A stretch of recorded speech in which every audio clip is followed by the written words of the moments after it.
Welcome to Buckets. I am your host, Brandon Anderson. I'm here with Jim Turvey. This is your Friday, April 26th episode, Friday Best Bets. 3 games. We get a triple header on Friday.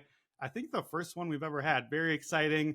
Buckets, of course, brought to you today by BetMGM. As always, the king of sports books. You know by now, Buckets we're on every weekday. We've got live Buckets Sunday coming to you at 6 Eastern as well. And we're covering all the games, all the series, all the stuff. So you know the drill. You also probably know Jim and I are going to have a lot to say. So I made it a short intro today, and we're jumping right into it. Jim, welcome. You ready to do this thing?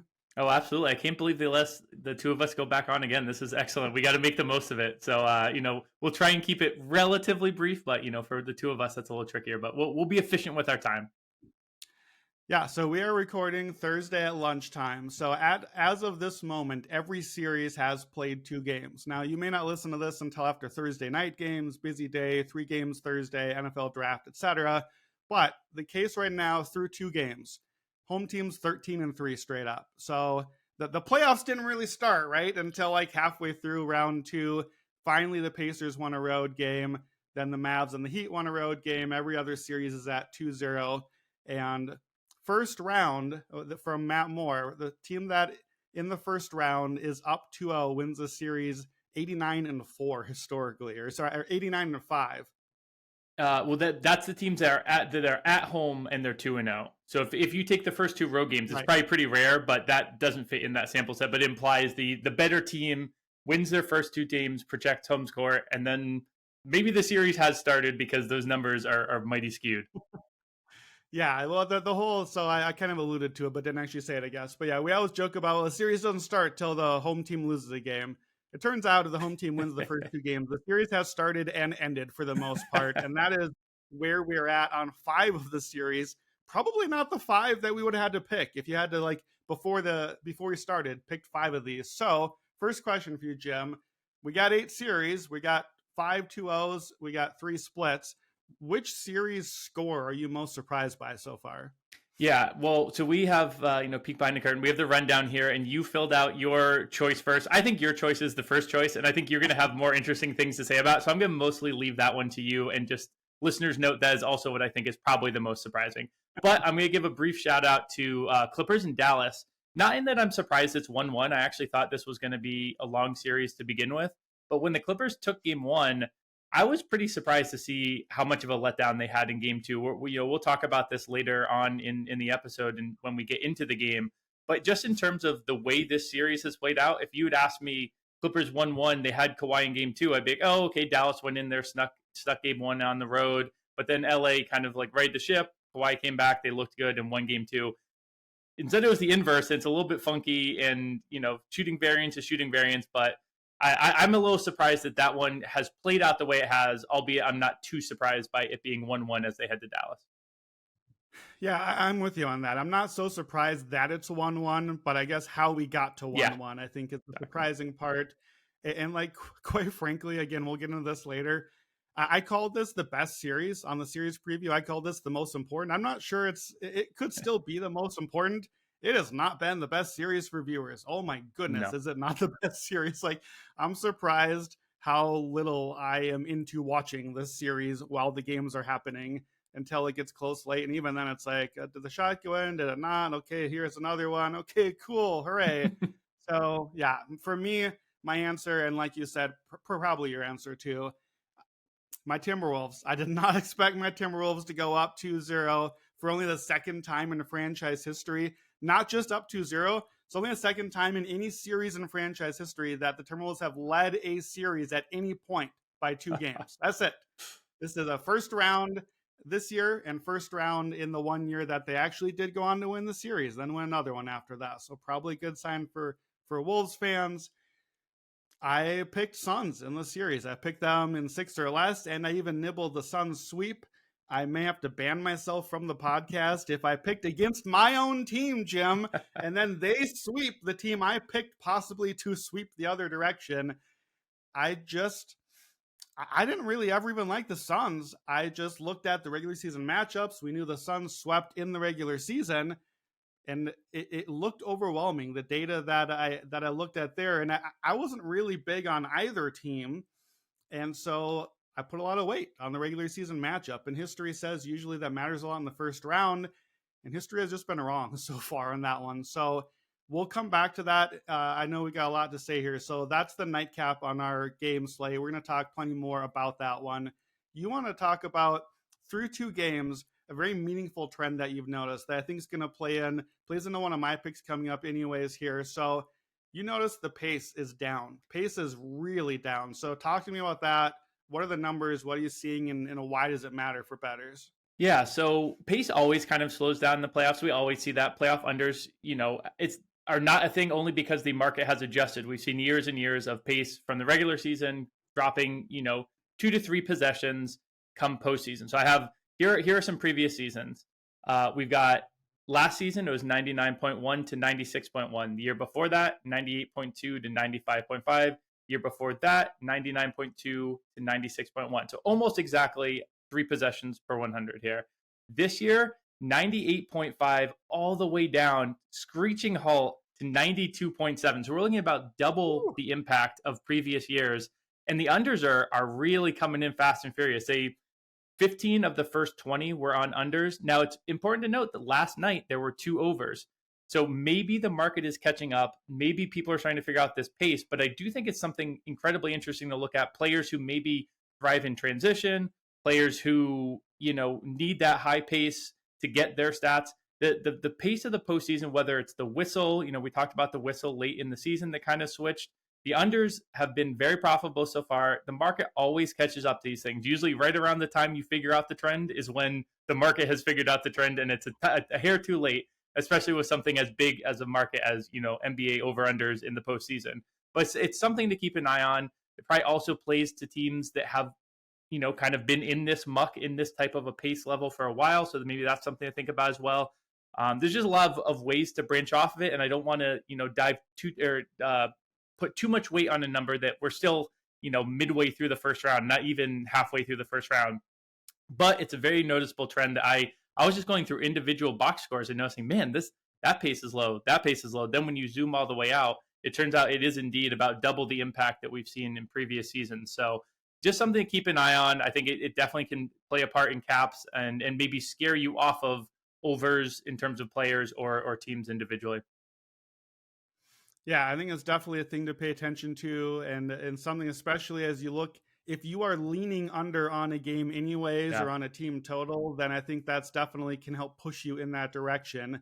If you're eager to bet the over, I don't necessarily think this has to stop you, but it may give you some caution. You should probably be really sure about it at least. And you mentioned midway through the round. We might be midway through the round in some of these series, the teams that are down 0-2. So I wanted to tell you about a game 3 trend. Like we all know, just even as fans, the team coming home for game 3, down 0-2, you just instinctively know, like you empty the tank. This is it. You got to give it your best shot. And it used to be that was like the auto bet, right? You just bet the team game 3 coming home down 0-2. However, since 2010, in game 3, those teams down 0-2 coming home, 20, 30, and 2 against the spread, 40% cover rate, 20 and 32 straight up. So that tells me as a bettor, that's 50 plus games. That tells me not that it's not a thing, that it's not like teams aren't making a push anymore necessarily, but books are pricing that in, like you said with the pacing thing. If there's an edge you and I found, Jim, guess who else found it? The smart guys setting the lines that we're betting into, right? Like this is all a big game that we're playing. So that, again, doesn't mean don't bet the team game 3 coming home 0-2. It just means don't bet it blindly. That said, here's the trend you do need to know within that. The whole game spread has gone against us, but just the first half, exact same trend. Teams down 0-2 coming home just the first half. That early push, right? The crowd is roaring, adrenaline's pumping. You're coming out, you get the early punch in. You're the underdog. This is your last shot. Those teams since 2006, here's their ATS. 88, 43, and 1. 67% cover rate. So 2 out of 3 times. We got 3 games, and they're all 0-2s. Oh, they're not all 0-2s. We've got, I think, 5 0-2s. If we bet them all, then we should be winning 3 or 4 of those bets, even if you just bet them blindly. And again, if you are liking a team in the spot, maybe you just like them in the first half and have a better chance of hitting that. Couple notes too. This is a trend that gets a little better after the first round. Kind of makes sense, right? Because usually you're just going to have better teams. So the better team is perhaps down 0-2, but still pretty good in the first round. It's weirdly is better after a bigger loss. You might think, oh, well, the team almost just won game 2, so now I want to bet them in game 3. It's the opposite. It's actually, if you lost by 8 or more, the trend goes up a lot. And especially if it's a 4 versus 5 sort of either one of those seeds, those teams, obviously the deficit in seeding is much narrower. So that's a pretty good spot too. So with all that set up, let's get into our games for Friday. Our first ever, as far as I know, triple header on ESPN. So don't forget, we won't do this on all the shows. We get an early tip time. If you're watching this first game, we're going to get to Bucks Pacers. That tip is at 5:30 Eastern. So you got to be ready. That's tipping like a lot of the country is still at work while this game goes off. So we'll talk about that. I don't even know if will fans be at the game when it tips. I don't know what that means for the environment or like the atmosphere at the game. And then after that is Clippers Dallas and then Timberwolves Suns. Those are 3 games we're going to get into. So let's start with that Bucks Pacers game. So it is currently Bucks at Pacers -4.5 at BetMGM, our sponsor. Total is 222.5 right now. So Jim, we're tied up 1-1 in this one. The Pacers got walloped in game 1. They got run off the court. They looked like they didn't even belong at all. Then they come out in game 2 and they just quite frankly took care of business. The Bucks had 6 threes from Brook Lopez. They had 6 more threes from Dame, I believe 28 in the first half out of his 34. And they just kind of took the punches and just get back to their scoring. They look to me like themselves. They look like they're playing Pacers basketball again, where they didn't look like that in the first game. What was your big takeaway from game 2? Yeah, my big takeaway was that this has settled to the norm. Watching game 1 it was one of these where the eye test and then when you go back and look, maybe don't entirely match. It did to me. Game 1 looked like Indiana was overwhelmed, frightened, bad, every adjective that couldn't be going right for them. And I was shook a little bit. We all had those Pacers tickets, got in at that early, really good number. And it looked like I was sitting on a dead ticket. When I was watching the game, I try not to overreact in the moment, but I was like, man, this is really not a good sign. I was pretty high on this Pacers team. They look like they are not here for the moment. Then you take a step back and you dig into the box score and you see what actually happened. And I got a little bit less worried, and I actually was ready to double down for game 2, sprinkled the spread, and look at that. Well, wouldn't you know that some of that stuff that kind of catches your eye and screams, oh my God, it's over, burn the ticket. It's when you have a little bit more context, a little bit more time to pause, look at the actual numbers. The Pacers, I think, are in great shape. Now, looking forward, I think, you and I can talk about the Giannis of it all a little bit here, because I do think there are potential cracks for the Pacers. But with the 2 teams as is right now, we've got Pat Beverly playing 35 minutes a game for the Bucks right now. That kind of blew my mind when I looked at the numbers for who was getting minutes for the Bucks. This happened towards the end of the season where Doc Rivers decided he really wants Pat Beverly in the game. 35 minutes of Pat Beverly at this point in his career in the playoffs is not a good sign for me. That's not the only thing, but the way that Siakam is attacking this defense without Giannis, I think is really good for Siakam to keep being able to have success.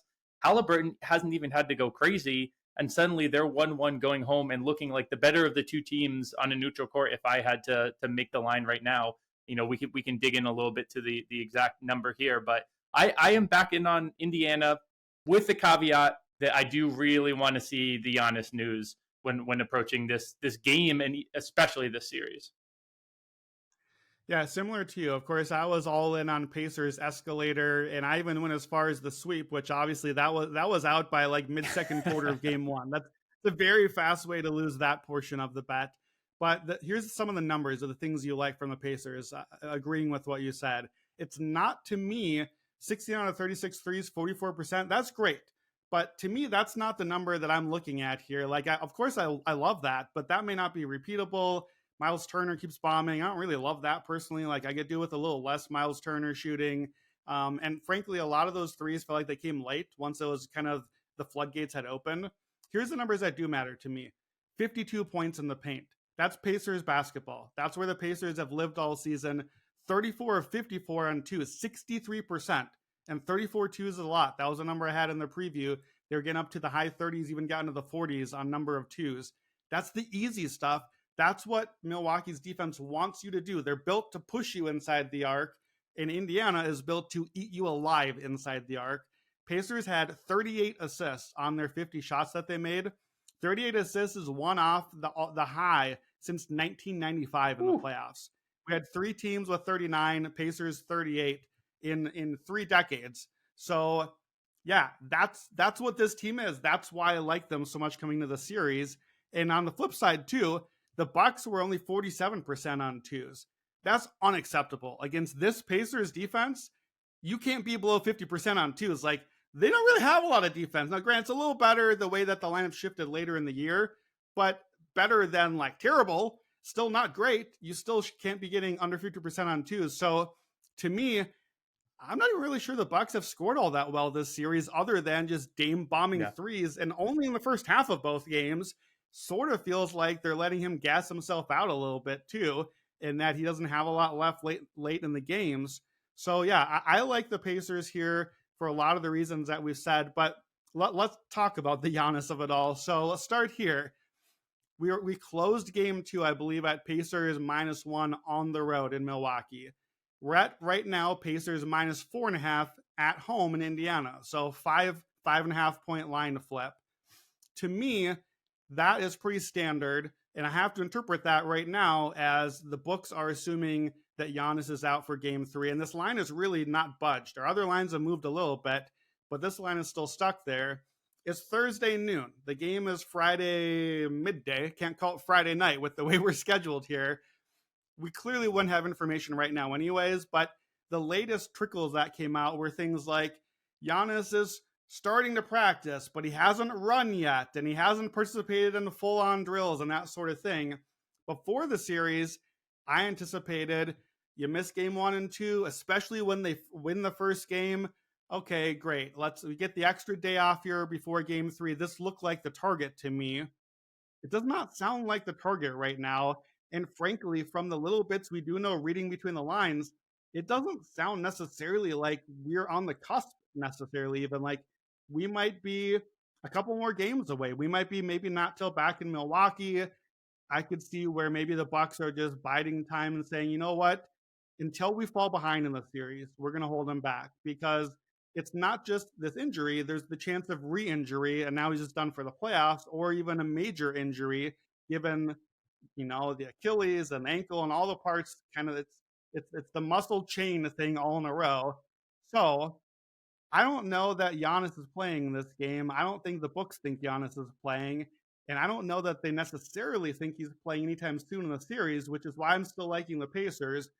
What do you do with all the Giannis info at this point? Yeah, my biggest note for this game is I lean towards India. My biggest note is wait until literally the ball is about to be put into the air, because I could see this going. You know, we've been burned by injury news, you know, time and time again. And to me, this is, you know, Giannis is clearly, I mean, he's probably the second, third best player in the league. But I think in this series, the swing is even more than I want to wait out, even if it's a 5-point swing. I'm going to be okay with taking that swing, because I want the information on Giannis to be 1,000% what is actually going to happen. So if Giannis, if you know, if they're getting out on the court and, you know, they're shaking hands, dapping up before the jump ball, all right, I'm ready to bet it. But I really don't want to bet it before that. I could see news coming out where, you know, I'm certainly with you. I think your read on everything is correct, that the market really does not think that he's going to play right now. I do not have the confidence in these injury reports and the way that the news trickles out to jump on it right now. But I'll say this. I do think it makes sense to hold off on him until they fall behind in the series. If they fall behind in the series and we get news that he's coming back, I'm definitely going to be looking at the Bucks for the series. Part of that is we have the action crew got on Pacers at about, you know, plus 230, plus 200 even. This is a perfect, you know, opportunity to kind of guarantee yourself some profit. The other is, if we look at how Indiana's been playing in this series, it really has been Siakam who's driving the offense. Halliburton has, he's gotten his assist totals, and you mentioned the assists were so key to the success on the offensive end. But in terms of actually getting buckets, Patrick Beverley, as much as I just gave him crap, seems like the perfect guy created to make Halliburton uncomfortable enough that he doesn't want to shoot. And he's not, at this point in his career, a guy who's really going to force shots. So I think he is very comfortable being in a facilitator role. I don't know if Doc has anything to cook up here to really slow down Siakam. However, if Giannis comes back, that's about the perfect guy to put on Siakam, allow Brook Lopez to go back to his normal defensive scheme and really kind of take the air out of this Indiana offense. So for me, I am going to be on Indiana as long as Giannis is out. And then as soon as he is back, I'm going to be looking towards Milwaukee, potentially for the series or even game by game. I just think this is a situation where the market is not going to be able to compensate Giannis enough in a point spread or even in a series spread for his actual impact on this series just because of the way the two teams match up. Yeah, I really don't disagree with any of that, but I'm going to disagree with the conclusion. I think you're right that a healthy Giannis can't be priced enough into what the series would be. I just don't really see a scenario at this point where we're getting whatever Giannis we might get, the healthy version of him. That's fair. Version that's going to score 40 a game, that scored 50 once this season against the Pacers and 64 or something, like just ungodly production against this team. I don't know that, look, we've seen Giannis go out for what looked like the season and then come back 2 days later and then put up a 50 to close up the final. So maybe he's just going to do the thing and be back and just be himself again. And for me, that I guess I get to a spot where I just tip my cap at that point. So I'm going to go the other way here. And I'm going to say, I like what I saw in game 2, and I'm just going to keep playing the Pacers. Now, I think it's right to wait and see what happens with the news, because for me, if I believe that the line here is assuming that Giannis is out, there's really no danger for me waiting to put my bet in, because if he is indeed out, maybe it moves another point or something, but that's not going to swing me a ton. And I think it's already moved toward the Pacers, assuming that if Giannis plays, I think this gets much closer to a pick'em, and now I may as well wait and put my bet in closer. So this is, for me, a best bet. I want the Pacers in this game, regardless of whether Giannis plays. If he plays, I still want the Pacers. I'm just going to wait to bet it near tip-off, because you can possibly get a better number and probably won't get much worse. I also I'm going to double down on Pacers series. I understand we got good numbers. I could go the other way. I'm not a go the other way sort of guy, Jim. I'm going to double down, put my foot in the ground. And at first I was going to do Pacers -1.5 series. So Pacers in 6 or less. I talked before the series about if you want Indiana, you want them in a short series. I still think that the longer it goes, the more Giannis potential we have here. I'm not afraid of Giannis. I just like the matchup for Indiana anyway. I think it probably makes more sense, though, instead of that one, to play the Game 3 series double. Because if the Pacers don't win at home and lose without Giannis, presumably, in the way that I'm playing, I can't say I'd really love their chances in the series anymore, because now you've lost 2 of the 3 without Giannis so far. You've sacrificed home court advantage, which they currently have won back from Milwaukee. I can't say that's going to be a bet that I like. And at best, you're setting up for a long series win, which I've just said I don't really want. So those are priced about the same. My double down will be the Game 3 series combo at +125 at BetMGM. And one other thing I do like specifically about this matchup for this best bet, to me, I think if the game slows a little bit, I think that favors the Bucks. And I know, Jim, you talked about pace at the top. In the half court, I think you like the Bucks better. The Pacers want to go fast. The Pacers want to play in transition. They want to make quick shots back and forth, back and forth. You do that at home.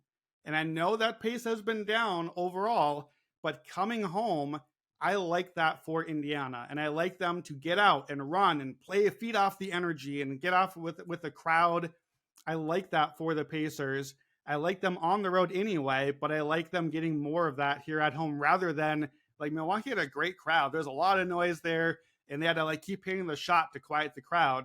This way you get the landslide effect. So My best bet for this one is Pacers, but wait, so you can get the best of the number. I'll take the -4.5 that's here right now officially for this pick. But if you're at home, wait for the best number.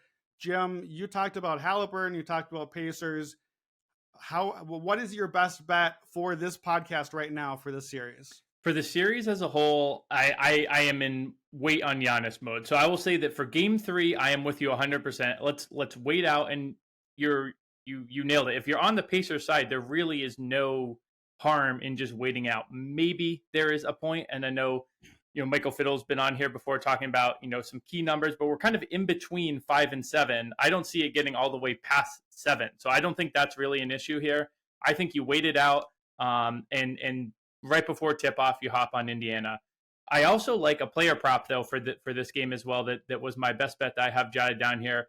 It's Halliburton under points. It's 17.5 right now. He just isn't looking to get his shot right now. And I think, I mentioned it earlier, Pat Bev is like the exact type of guy who is going to make him uncomfortable enough that he's not going to force a shot, and he is not a guy to force a shot. So I think this is a simple field goal attempts play. He's also, you're betting against star players. There's always the potential for a star player to have a couple cool games, especially him going home. The crowd feed off the energy, fast pace, like you said. But I think if I look at this from a median versus mean, I see more games in which he is going to skew just under this. He's got a decent floor, more than the few of them that he will absolutely pop off. But I think Beverly is really getting him in an uncomfortable position where he is much more content passing and creating than he is scoring. I think in the long term, if Giannis comes back and is able to slow down Siakam, that's going to, Halliburton's going to have to switch off of that. But right now, he's able to be a creator and they're able to beat the Bucks. So I don't think he has any issue not forcing his shot. That's not the type of player Halliburton is. I think he's perfectly content. You could even throw in a same game parlay where it's under on his points, over on his assists, keeping him in that facilitator role like we've seen throughout this series as a whole. Because he's not playing terribly. He's more just very content to be as a creator more than a shooter right now. Yeah, I like that. So best bet for Jim is Halliburton points under. Best bet for me is Pacers, but wait to get the best number that you can. Not a best bet for me, but the prop I had my eye on is Brook Lopez rebounding under.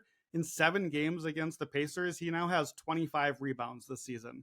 Dude is a 7-footer. Like, what are we doing? Well, what we're doing is guarding Miles Turner 20, 25 feet from the basket. Yep. And if you're doing that, you're not getting defensive rebounding opportunities. And now you're down to just like, did you smash the offensive glass and get it? So it's 4.5 is the number for your center. That should be a like smash over in most scenarios. So it's a scary under, but it's plus 120 to the under. Here's his rebounding totals per game against against the Pacers this year.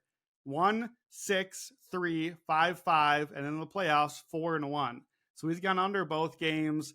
It's not a best bet for me, but he's averaging 3.6 rebounds a game. I think that there's value there, especially the way that Indiana's offense is spacing him out away from the basket. So that's our Pacers and Bucks game. Let's go to the second game of our triple header. Clippers at Mavericks. Mavs -4.5. Favorites at home. Obviously, this series is tied 1-1. Our total is at 211.5. Interestingly, that total has gone up 2 points just since last night when I made this rundown. So it is moving in the direction opposite of what we have talked about, Jim. We don't really know who plays in this game yet as of this moment. It certainly appears Kawhi Leonard is back. He played, but we don't know that he'll play in game 3. I think we assume that he's playing game 3. He was back, did not really look great or look himself to me, but he's playing. Tim Hardaway Jr., ankle injury. Daniel Gafford, back injury. I haven't really seen a great update on those guys yet, so we don't necessarily know if they're playing. Those are like 2 of the top 7 rotation guys for Dallas, so there are some question marks here. I put a joking fake tweet thread on Twitter of, here are the things I've learned about this series, Jim, through 2 games. And that was it. That was the whole thing, because I don't feel like I've learned anything. Yeah. What is happening in this series? They're just shooting and sometimes making shots, and usually not either team, apparently. And it's tied 1-1.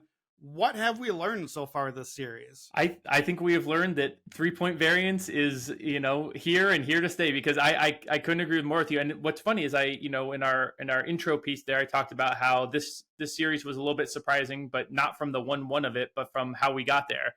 And, when you dig into the box scores a little bit, if I give the Clippers their their regular season 3-point shooting average, we get the series at 1-1, but the two games are inversed. And it really is, it does look like, as boring as it is, the Dallas has played relatively similar. If you look at their two box scores, Luka's put up very similar stats. Kyrie's put up very similar stats. The role players haven't been the same, but they've put up their very same middling stats. The Clippers have missed a lot of shots, made a lot of shots in game 1, and then missed a lot of shots in game 2. Now, what I think is interesting about that is if we level out that 3-point shooting, yes, it is 1-1, but it's an incredibly close Dallas win and then a pretty comfortable Clippers win. And I think that's where I'm at. I was on the Clippers before the series if Kawhi could come back. Kawhi has come back. He didn't look perfect in game 2, but I'm pretty comfortable on the Clippers side of it. And as we go to Dallas did take away home court, but getting that plus number for the series for the Clippers, that's one I really like. I think that I still think this is going to be a really long series. There's part of me that is like, do I really want to back, in a long series where we potentially get game 7, do I want the Harden side of things versus the Luka side of things? I don't know. But if I can get a Harden and Paul George and Kawhi, and this team, when they are fully healthy, their 7 deep is very good. Russ is perfect in his role now. Norm Powell maybe has some minutes in him, and he'll probably be one of those swing. Does he make his threes? Does he not make his threes? That will be the difference.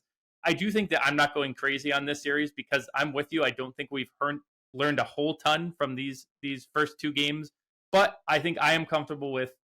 I was on the Clippers if they could get back Kawhi for the series before. They've got him back. He can also disappear in series. Again, there are many variables here that are tough to really pin down, but I see the Clippers as the better of these 2 teams. I don't mind that they gave away home court to Dallas. These 2 teams, I could easily see just trading back and forth, win, loss, win, loss, win, loss the rest of the way in a 7-gamer that should be a classic. But, when you watch the actual games, like, oh, yeah, won 7 games and there were some decent moments, but that was a pretty meh series overall. Yeah, that's largely how I feel on this series. You can bet sometimes things like the score of the series after 4 games. I wouldn't mind having like a good bet just being like, how about 2-2 after 4 games? Because I don't really know who wins game 3 or who wins game 4. I absolutely am not betting that either. I want no part of it. I don't feel like I have any read at all. I'm basically betting on will some of these shots start to fall either way, and I just don't feel good about betting into that. But it does seem like it's going to keep going back and forth. When we did the series preview for this one with Matt and I genuinely thought about offering my best bet as take the plus money number on the Mavericks going wait, it started as Mavericks and it started as Clippers close Mavericks. I'm blanking now. How did the series go before we started? It started as the Clippers were favored and it ended up the Mavericks were favored. They closed 140, I think minus 140 on the series before the series started, and they're minus 150 now, which is kind of weird.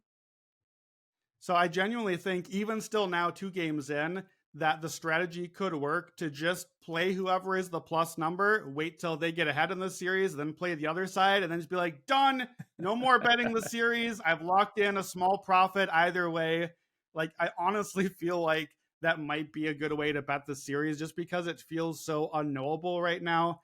But, not great team content on that one. So Clippers series, is that your best bet for Clippers in game 3 effectively? Well, but I'm with you. I don't want to play game 3 individually, to be perfectly honest with you. I do like the series look more than the individual game look. I do have a player prop best bet if we want to get into that, or do you want to go with one of yours? So my player prop best bet is Zubac. His rebounds over 10.5. So for a regular season, he was a little bit lower than this. But Ty Lue, contrary to how he has sometimes coached in the past in the postseason, is not going small ball. And Zubac has seen his minutes go up against Dallas in both games. And, with Gafford questionable for game 3, part of me thinks, that could lead to Kidd going small ball. But another part says, I tried to get cute and do that with Jonas Valanciunas and say, oh, the Thunder, they're going to play him off the court. Well, the minutes he's on the court, he's going to go absolutely crazy. And that's kind of what Zubac has done. He's had 2 really good rebounding games this series. But he also, if you just prorate his minutes up to around 33, which is what he's getting a game in this series, he's right around this 10.5 number. And against Dallas, in now 5 games between the postseason and the regular season, he's at 14.5 rebounds per 33 minutes. So he's way clear of this 10.5 number. I think he really likes to clean the glass against Dallas. We've seen a lot of shots being missed. There are rebounds aplenty right now. Maybe that flips when Dallas gets home and some of their role players start to hit a little bit more. But I think that there's enough clearance on this for me to like this as my favorite player prop bet for Game 3 Clippers and Mavs. Yeah, I like it. Clippers have had a lot of offensive rebounding too, so that bodes well. That's been a thing that's carried over for them from the season series. They had 14 offensive rebounds Game 2. They won the turnover battle. They're better at the line. Like, they absolutely should have won Game 2, and they were going to, and then they just went stone cold while the Mavs had, like a 14-0 run, and it turned out that was enough because we didn't even make it to 100 points in the game. So that leads me to my best bet for this game in Game 3, and it is sort of a side, but I'll explain why it's not a side.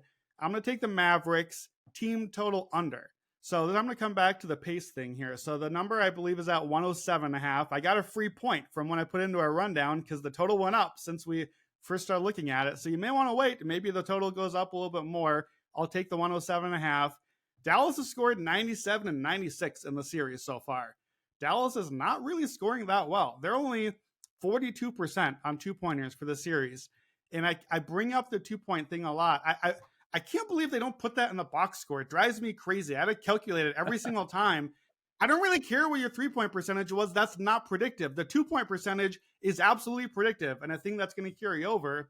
And I don't really honestly know how to tell you X's and O's why, but it doesn't seem like the Mavs offense is scoring that well. Like, I don't have an explanation. I wish I could tell you why it's happening. I do think, even though Kawhi didn't really look himself offensively, didn't look explosive, I do think that him defensively helped them a lot. He had 5 stocks in the game.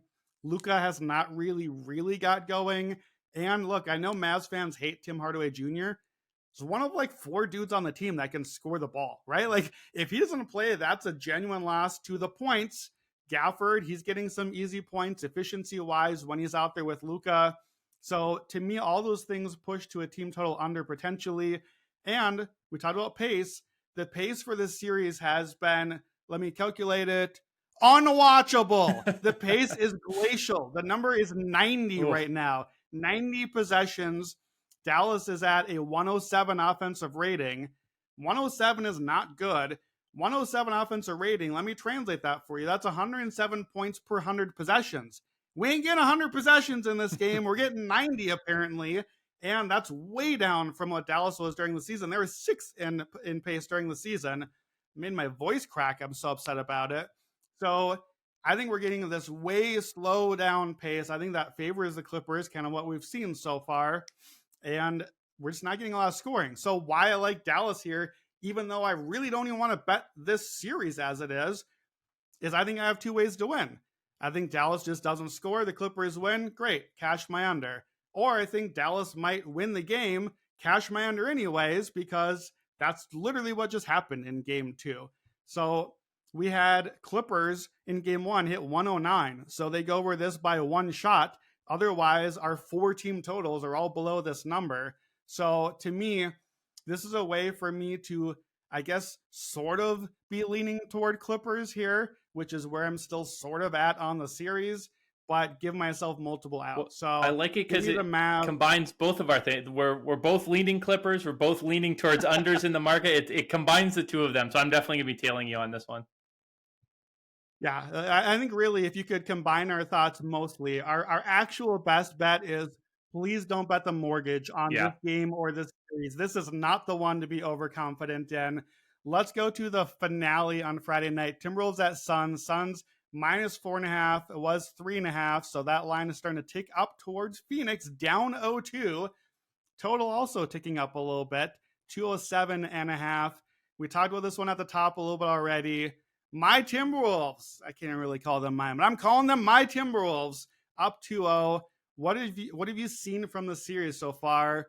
And why are the Wolves up 2-0? What's happening? Well, I think is the most interesting thing. I have long been a little bit of a Devin Booker truther, and last postseason was awesome for me. They didn't make the longest of runs, but between like him being able to have gotten to a finals at this point in his career previously, under the kind of the previous version of the Suns, and then him playing well in the playoffs last season, really well, like not just empty stats, but I think he was by if you translate BPM per minute, he was up there among the best players in the league last year.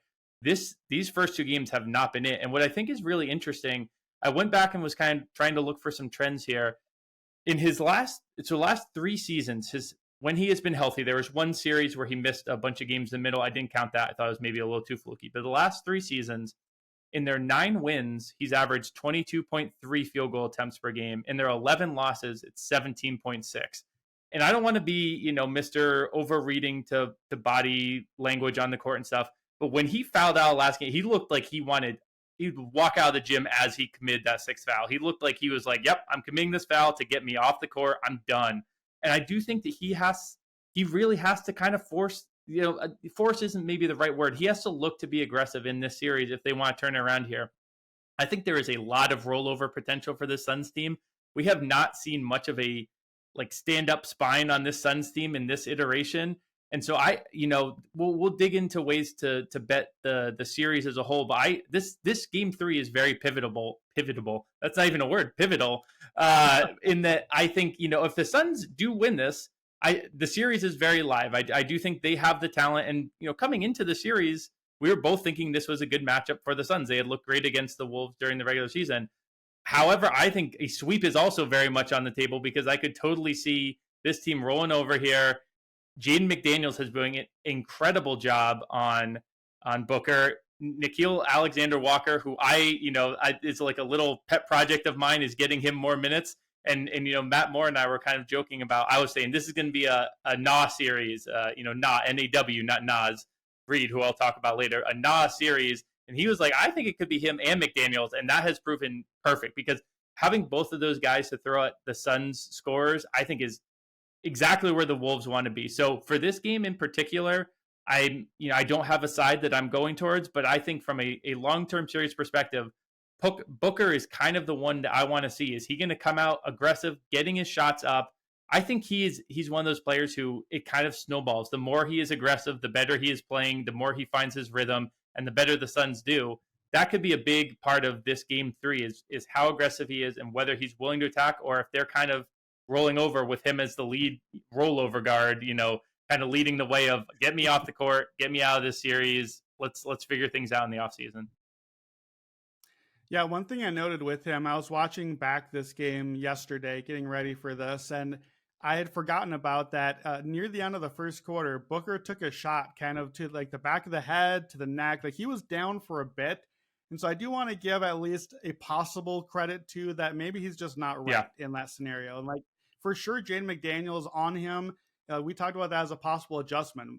Just let KD cook, let him do his thing, put the bigger guy with the advantage on Booker. And that's what they've done. That for sure is a thing. I'm not disregarding that, but we sometimes as an NFL guy have learned like you see the quarterback take a hit and then he comes back in 3 plays later and then it turns out he sucked that game. And later on you're like, oh, right. Because remember the thing. And yeah, so I'm not recklessly speculating. I'm just saying that could be part of why things went poorly. And even honestly, a part of why he just was like, I'm done. I'm ready to go to the locker room because there could be other things at play here. You and I remember last year, on this podcast, Booker had this amazing series, and I talked about him looking into the face of God, and he was like shooting the lights out of the ball. And I am the opposite of a Booker truther. And you and I and Joe texted about like our rankings and our top players, and I like moved Booker flagrantly high in my rankings, higher than I ever had before, based on this like 8 games of playoffs.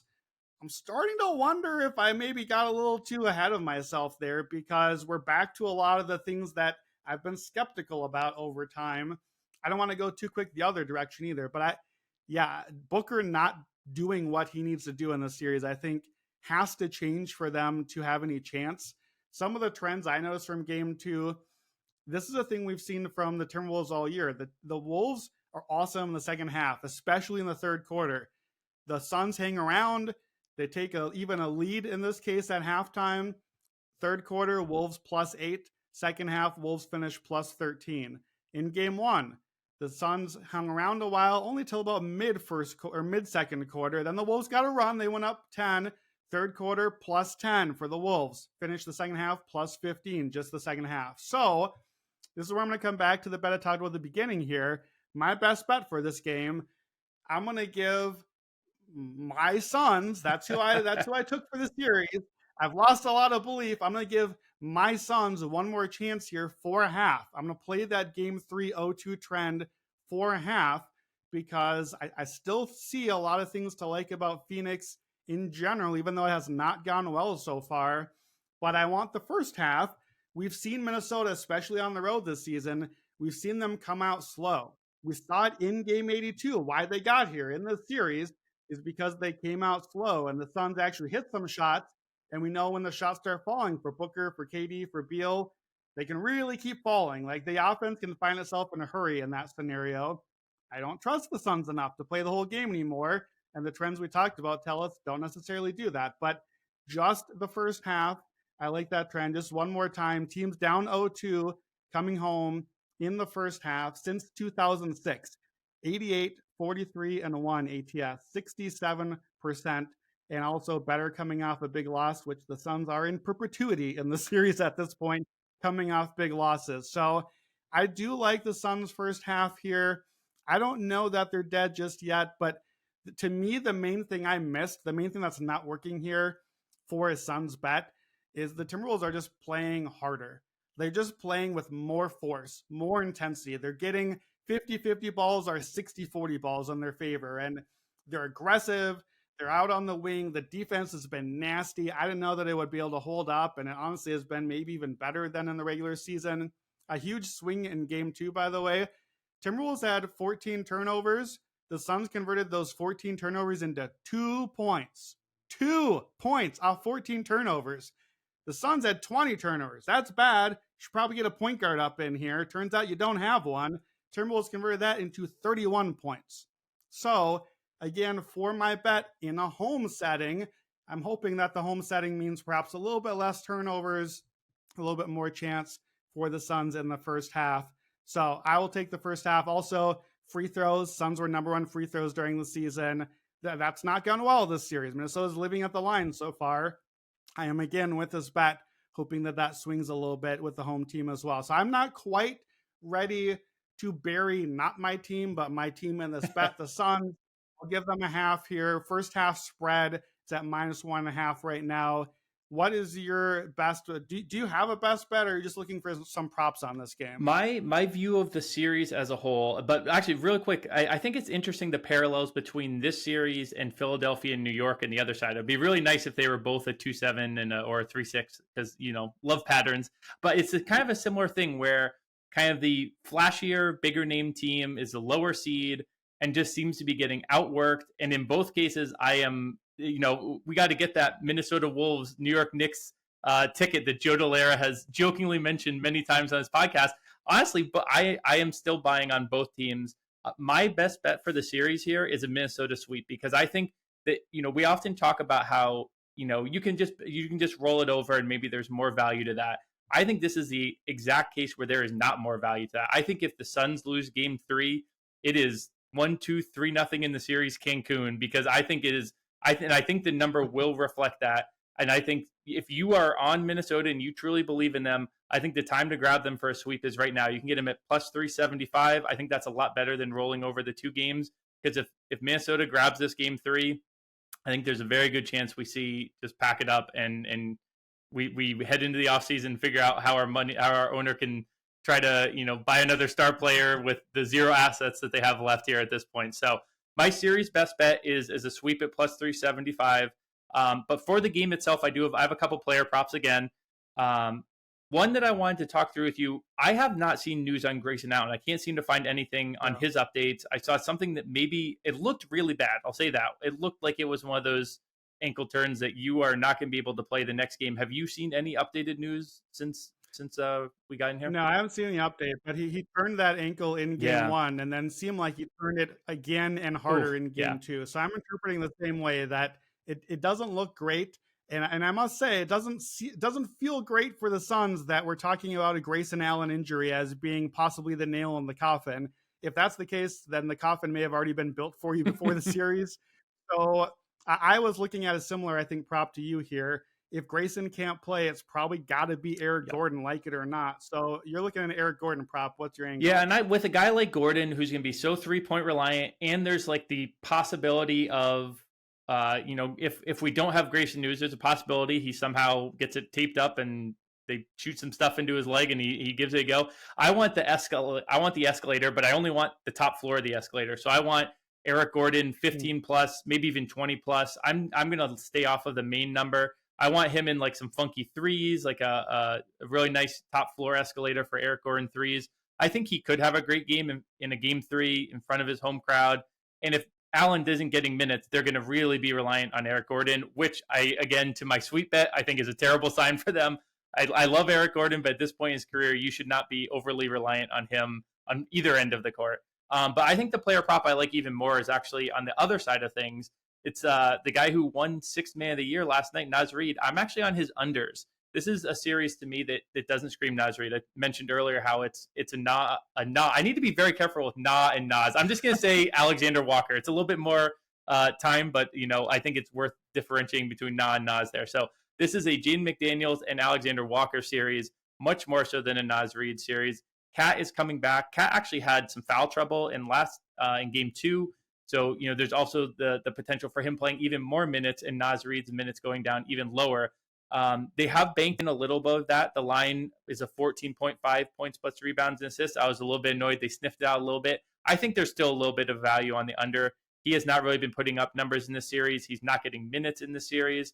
And I think it makes perfect sense. I think it really does make sense to have Jaden McDaniels and Alexander Walker out there. So I'm going to be on Naz Reid under 14.5 points plus rebounds plus assists.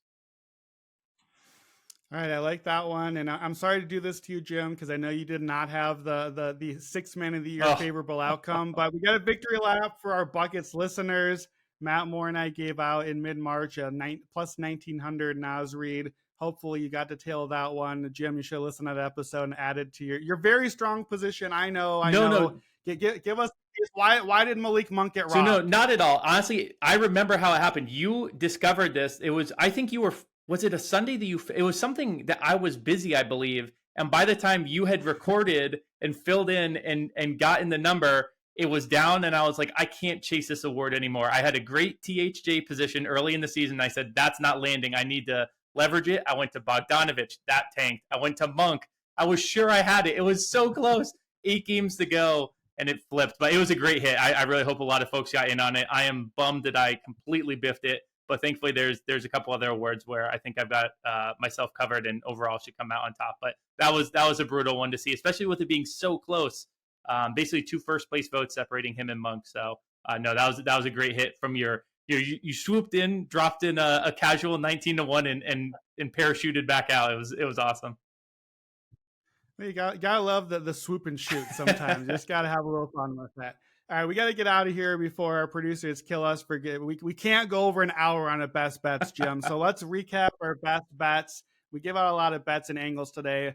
For Friday night slate, what are your best bets? Yep, in Bucks Pacers, I'm riding with you. I'm going to wait until the very last second, and I'm almost certainly going to be on Pacers. If Giannis does play, gets a little bit more interesting. I'm probably just going to sit it out and gather information for a day. In terms of props, I am on Halliburton under 17.5 points in that game. For Clippers Mavericks, I'm going to be on Zubac over 10.5 rebounds for game 3. I'm on the Clippers series plus 126. And then for our final games, Timberwolves and Suns, I'm on the sweep, Minnesota sweep plus 375. I'm on Eric Gordon escalators. Just give me that top floor of the escalator. And I'm on Naz Reid unders. Those are all my plays for the day. By the way, one more Eric Gordon. If your book offers it, let's see what you think of this one, Jim. How about the old Eric Gordon to lead the game in Love scoring? that. Is that the top floor? That's you're on the roof. The escalator is stopped and you've taken the stairs because the escalator won't go that high. I love it. The ceiling is the roof. Ceiling I is the like it. roof. All right, my best bets for Friday. My favorite bet of the day is Pacers. But again, I'll take the -4.5. That's the play for right now for this pod. But listening there at home, wait, get the best number you can. And I'm doubling down on Pacers in the series. Give me the game 3 series double. Same thing. That number also can really only move in our favor if Giannis comes back. Unlike you, I'm playing either way. Give me Giannis back. I want Pacers with better prices. I'm playing Indiana either way. Get the best number you can, almost certainly closest to tip. And then give me Suns first half. We talked about that down 0-2 trend. And give me Mavs team total under 107.5 with that low pace. All right, so wrap it up for buckets for today. You know the episodes are coming at you fast and furious, not the Lakers Nuggets type of fast and furious that just keeps adding more every single movie to the franchise. We will have buckets for you day after day with all the games. Buckets live coming to you Sunday evening, 6 p.m. Eastern. That's that nice little 1 hour break right between two games and two games. And of course, we'll be back next week every day with more episodes as well. As always, thank you to BetMGM, our sponsor. Thank you to David Payne, our producer. Let's get buckets.